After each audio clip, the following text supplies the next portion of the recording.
नमस्कार। कहते हैं प्रकृति अपने रहस्यों को केवल धैर्य और जिज्ञासा से ही उजागर करती है। आज हम एक ऐसी ही कह सकते हैं जिज्ञासा और इंजीनियरिंग की पराकाष्ठा पर बात करने वाले हैं। एक ऐसी कोशिश जहां इंसान प्रकृति की सबसे विनाशकारी शक्तियों में से एक का सामना करने की कोशिश कर रहा है। हाँ बिल्कुल। हमारा आज का विषय है चीन की तूफान प्रतिरोधी अपतटीय पवन टरबाइन तकनीक। ये बीबीसी में प्रकाशित एक लेख पर आधारित हमारी एक गहन चर्चा होगी।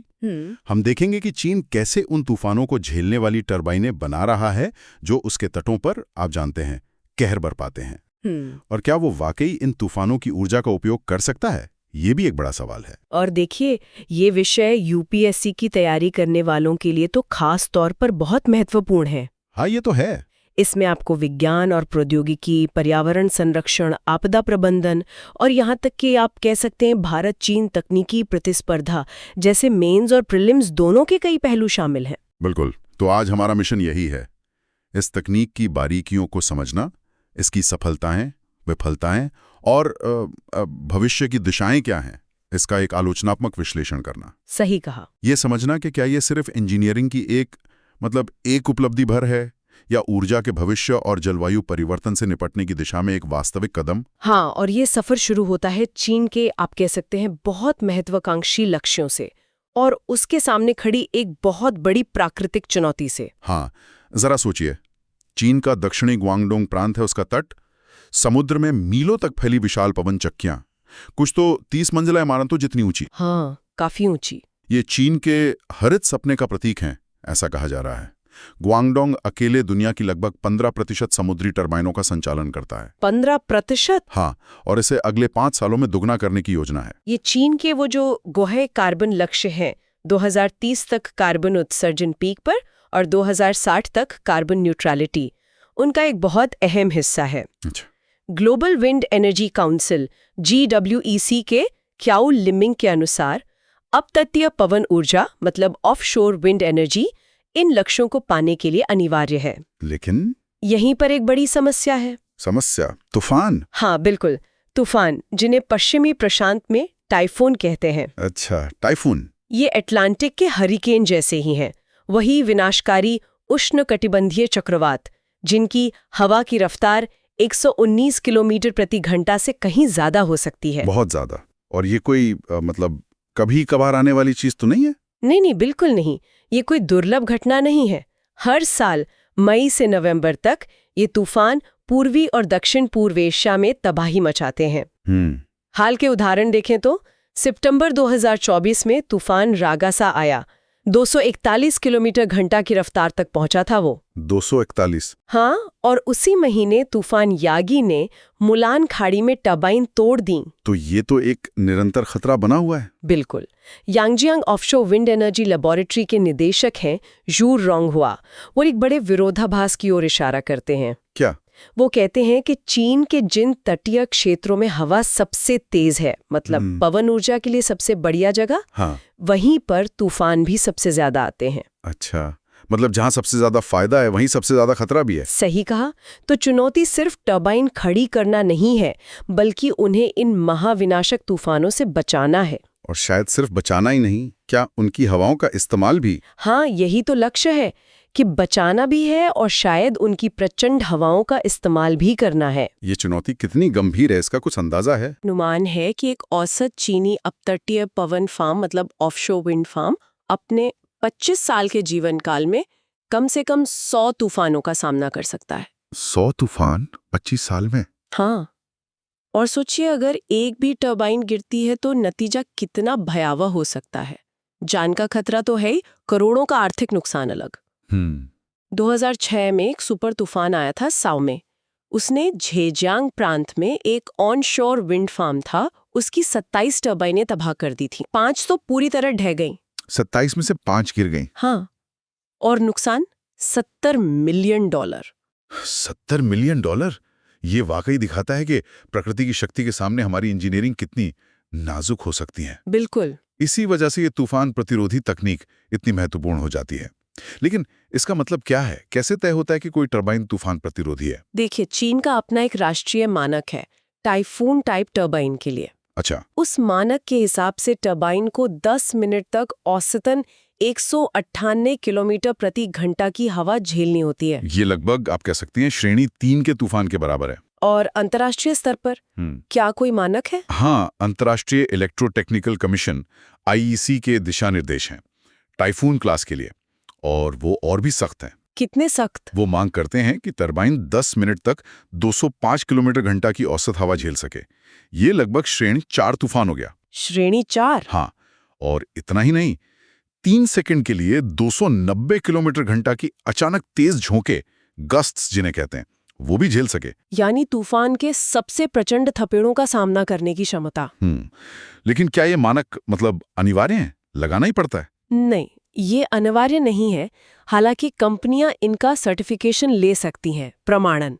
कई बार ऐसा भी हुआ है कि बिना सर्टिफिकेशन वाली टरबाइनें भी असल तूफानों का सामना सफलतापूर्वक कर लेती हैं। अच्छा।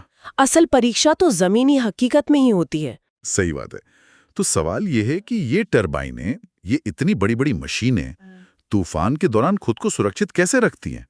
क्या वे बस खड़ी रहती हैं और थपेड़े झेलती हैं? नहीं, ऐसा नहीं है। वे सक्रिय रूप से प्रतिक्रिया करती हैं। ग्लोबल एनर्जी मॉनिटर GEM की एक शोधकर्ता है हान यूजिया।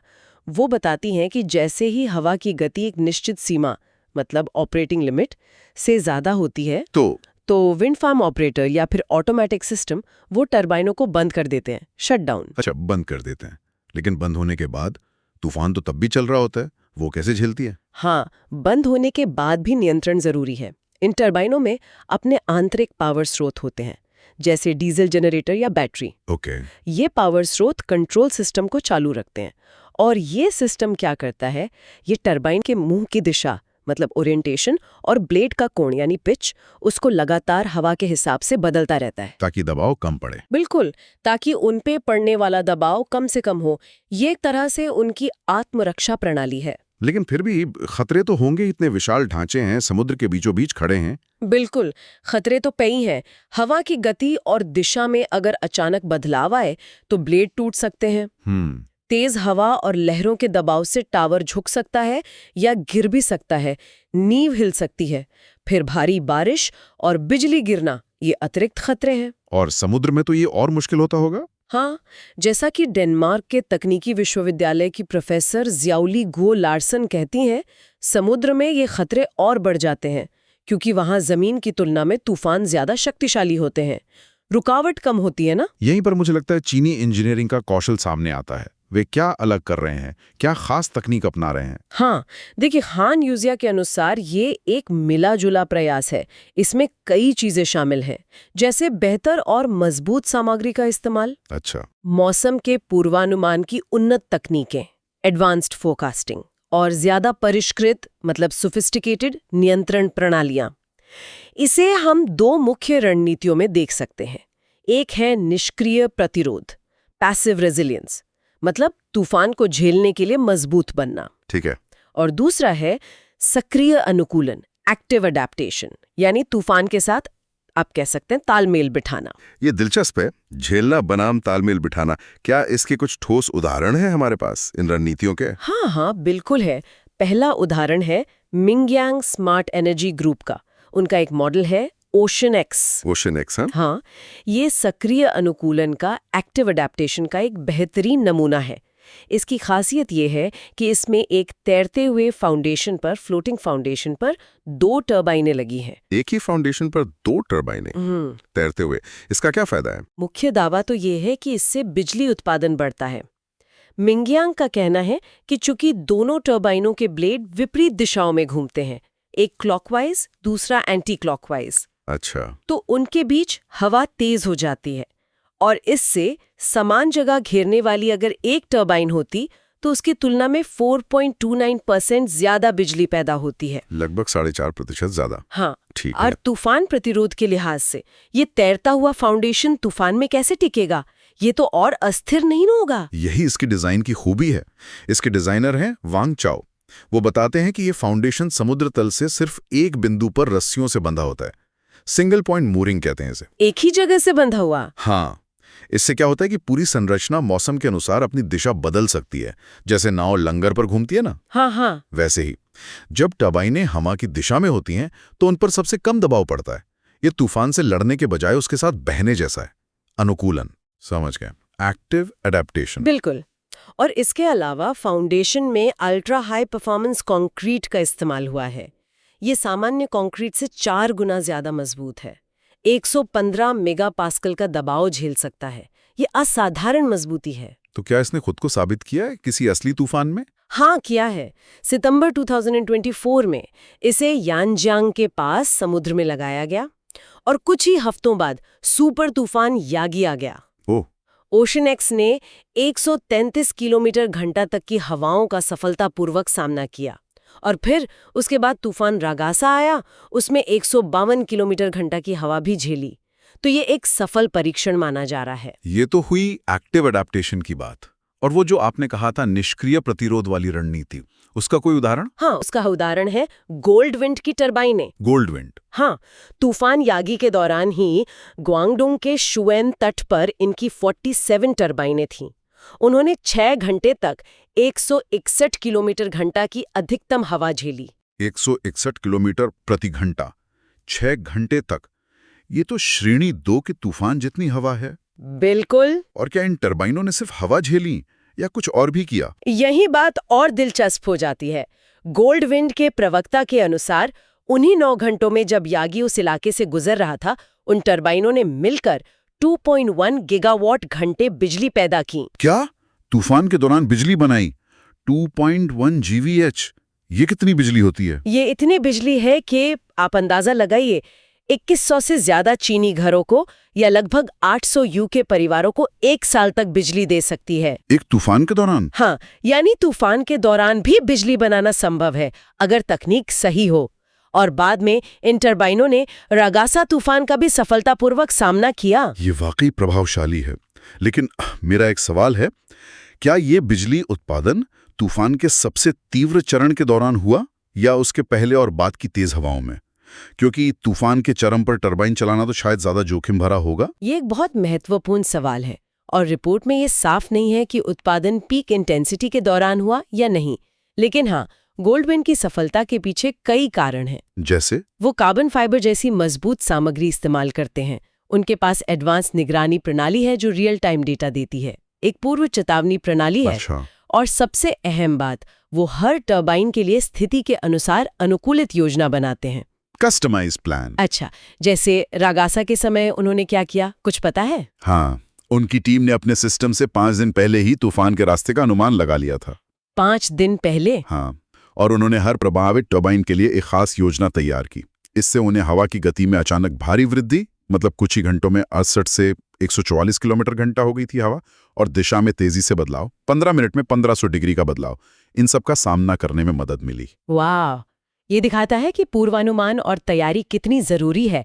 मतलब सिर्फ मजबूत बनाना काफी नहीं है। बिल्कुल नहीं। तो क्या लक्ष्य सिर्फ तूफान झेलना है या उससे ऊर्जा निकालना भी? इस पर क्या राय है? हाँ, जेम की ही एक और शोधकर्ता है, झांग मेंकी। उनका तर्क है कि लक्ष्य दोहरा होना चाहिए। दोहरा? हाँ, केवल तूफान झेलना काफी नहीं है।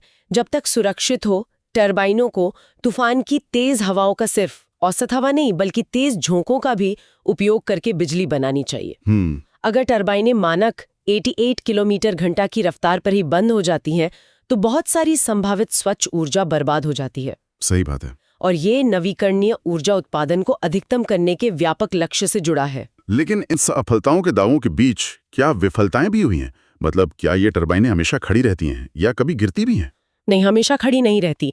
दुर्घटनाएं अब भी होती हैं और ये इस चुनौती की जटिलता को दर्शाती हैं। अच्छा। तूफान यागी के दौरान ही हेनान प्रांत के वेंचांग शहर में एक समुद्री तटीय विंड फार्म था। वो बुरी तरह क्षतिग्रस्त हुआ। लगभग 7 नवनिर्मित टरबाइनें। 7? हाँ, 7 जो भी ग्रिड से जुड़ी भी नहीं थी, उनके टावर टूट गए। टावर ही टूट गए? हवा कितनी तेज थी? उस समय हवा के झोंके 223 किलोमीटर पर आवर तक पहुंच गए थे। ये श्रेणी 4 की प्रचंड हवा थी। ओह, लेकिन ये ग्रिड से ना जुड़े होने का क्या मतलब है? इससे क्या फर्क पड़ा? शोधकर्ताओं का मानना है कि चूंकि वो पावर से कनेक्टेड नहीं थी, उनकी वो जो आत्मरक्षा प्रणाली है, ब्लेड एडजस्टमेंट वगैरह, हाँ। वो काम नहीं कर सकी। वो बस निष्क्रिय रूप से हवा के थप्पेड़ों का सामना कर रही थी और अंततः टूट गई। समझ गया, एक्टिव डिफेंस काम नहीं कर पाया। हाँ, और हालिया तूफान रगासा में भी। हाँ, रासा में क्या हुआ? जब रगासा दक्षिणी चीन से टकराया तो यांजियांग शहर में कम से कम 5 टर्बाइन्स ढहने की खबर आई। 5 और गिर गई? हाँ, एक बीमा कंपनी ने तो सबसे खराब स्थिति में 468 मिलियन युआन यानी लगभग $66 मिलियन तक के नुकसान का अनुमान लगाया था। $66 मिलियन? ये तो लगभग उतना ही है जितना 2006 वाले साओमी तूफान में हुआ था। हाँ, बिल्कुल। तो ये दिखाता है कि तकनीक में प्रगति के बावजूद रिस्क तो बना हुआ है, बहुत बड़ा रिस्क। निश्चित रूप से। आगे क्या चुनौतियां दिख रही हैं? भविष्य में क्या मुश्किलें आ सकती हैं? कई चुनौतियां हैं। एक तो ये कि टर्बाइनों का आकार लगातार बढ़ रहा है, खासकर ब्लेड का। हाँ, ब्लेड लंबे होते जा रहे हैं। और ब्लेड जितने लंबे होते हैं उन्हें उतना ही मजबूत और साथ ही लचीला बनाना, ये एक बहुत बड़ी इंजीनियरिंग चुनौती है। ब्लेड के डिजाइन में कोई नया विचार आ रहा है, कुछ अलग? हाँ, अमेरिका में कुछ विश्वविद्यालय डाउनविंड ब्लेड पर काम कर रहे हैं। डाउनविंड मतलब ये ब्लेड मोटर के पीछे लगते हैं, हवा की दिशा में। ताड़ के पेड़ से प्रेरणा ली है उन्होंने। अच्छा। इन्हें लचीला बनाया जा सकता है ताकि तेज हवा में ये पीछे की ओर मुड़ सकें और टावर से न टकराएं। शायद ये सस्ते भी हों। ये दिलचस्प है। वैसे वो जो मिंगयांग का ओशन एक्स था, हाँ, उसमें भी तो डाउनविंड ब्लेड थे शायद। हाँ, उसमें डाउनविंड ब्लेड्स हैं, लेकिन वो मुड़ने वाले नहीं हैं। ये अमेरिकी डिजाइन थोड़ा अलग है। समझ गया। और क्या चुनौतियां हैं? एक बहुत बड़ी चिंता है तूफानों का तेजी से तीव्र होना, रैपिड इंटेंसिफिकेशन। रैपिड इंटेंसिफिकेशन मतलब जलवायु परिवर्तन के कारण अब तूफान बहुत कम समय में, कुछ ही घंटों में एक सामान्य चक्रवात से एक विनाशकारी सुपर तूफान में बदल सकते हैं। ओह, ये तो बहुत खतरनाक है। हाँ, 2023 का एक शोध पत्र बताता है कि 1980 से 2020 के बीच तट के 400 किलोमीटर के दायरे में तेजी से तीव्र होने वाले तूफानों की संख्या 3 गुना हो गई है। 3 गुना? ये तो पूर्वानुमान और तैयारी को और भी मुश्किल बना देगा। यूपीएससी के पर्यावरण और आपदा प्रबंधन खंड के लिए ये एक बहुत महत्वपूर्ण केस स्टडी है। जलवायु परिवर्तन का सीधा असर बुनियादी ढांचे पर। बिल्कुल। हाँ, जिया सिए के अनुसार इसके लिए बेहतर रणनीतियों की जरूरत होगी। साथ ही उन्होंने एक और सुझाव दिया है। क्या?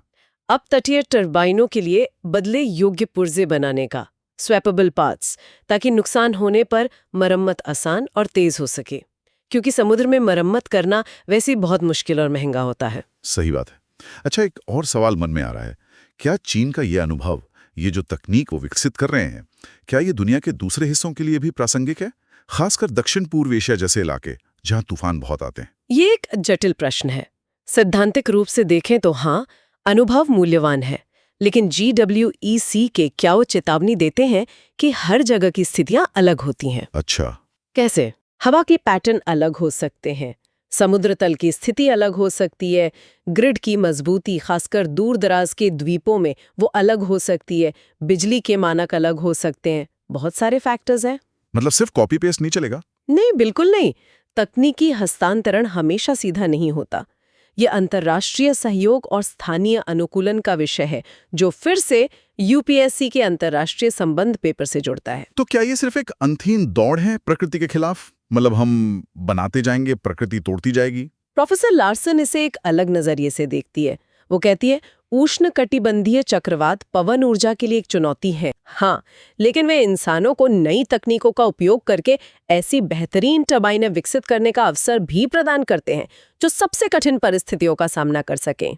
अच्छा, तो चुनौती अवसर भी है। हाँ, ये चुनौती नवाचार को जन्म दे रही है। तो इस सारी चर्चा का सार क्या निकलता है? हमने देखा कि चीन अपने महत्वाकांक्षी जलवायु लक्ष्यों को पूरा करने के लिए तूफान प्रतिरोधी पवन तकनीक में भारी निवेश कर रहा है, नवाचार कर रहा है। ओशन एक्स का तालमेल बिठाना और गोल्डविन का झेलना, ये 2 अलग-अलग और अब तक सफल दिख रही रणनीतियां हैं। हाँ, बिल्कुल। लेकिन विफलताएं भी हो रही हैं और जलवायु परिवर्तन के कारण तूफानों की बढ़ती तीव्रता जैसी भविष्य की चुनौतियां भी सामने खड़ी हैं। हाँ, ये इंजीनियरिंग कौशल की एक बड़ी परीक्षा है, लेकिन साथ ही ये नवीकरणीय ऊर्जा के भविष्य के लिए एक महत्वपूर्ण कदम भी है। और जैसा हमने कहा, यूपीएससी अभ्यर्थियों के लिए यह तकनीक, आपदा प्रबंधन रणनीतियां, जलवायु परिवर्तन के प्रभाव, ऊर्जा नीतियां, ये सभी आपस में जुड़े हुए बहुत महत्वपूर्ण विषय हैं। हाँ। ये दिखाता है कि कैसे तकनीकी विकास, पर्यावरण और अर्थव्यवस्था एक दूसरे को प्रभावित करते हैं। और ये हमें एक बड़े सवाल पर सोचने के लिए छोड़ देता है ना? जैसे जैसे हम चरम मौसम का सामना करने के लिए तकनीक विकसित कर रहे हैं, क्या हम प्रकृति की शक्ति का सम्मान करने और उसका उपयोग करने के बीच वो सही संतुलन खोज पा रहे हैं? ये एक गहरा सवाल है। और भारत, जिसकी इतनी विशाल तटरेखा है और जहां चक्रवातों का खतरा लगातार बढ़ रहा है, वो चीन के इन नवाचारों से और शायद उनकी गलतियों से भी क्या सबक ले सकता है? यह निश्चित रूप से एक विचारणीय प्रश्न है और इसके जवाब भविष्य की हमारी नीतियों और तकनीकी दिशा को तय करेंगे। यूपीएससी की तैयारी करने वाले अभ्यर्थियों और जानकारी में रुचि रखने वाले सभी श्रोताओं के लिए ये विषय निस्संदेह महत्वपूर्ण है। अगर आपके मन में इस चर्चा से जुड़े कोई प्रश्न है या आप किसी और पहलू पर विस्तार से जानना चाहते हैं, तो नीचे टिप्पणी करके हमें जरूर बताएं। हाँ, आपके सवालों का स्वागत है। इस गहन विश्लेषण को पसंद करें और भविष्य में ऐसे ही जानकारीपूर्ण विश्लेषणों के लिए हमारे चैनल को सब्सक्राइब करना ना भूलें। अगली बार फिर मिलेंगे एक नए विषय के साथ। नमस्कार। नमस्कार।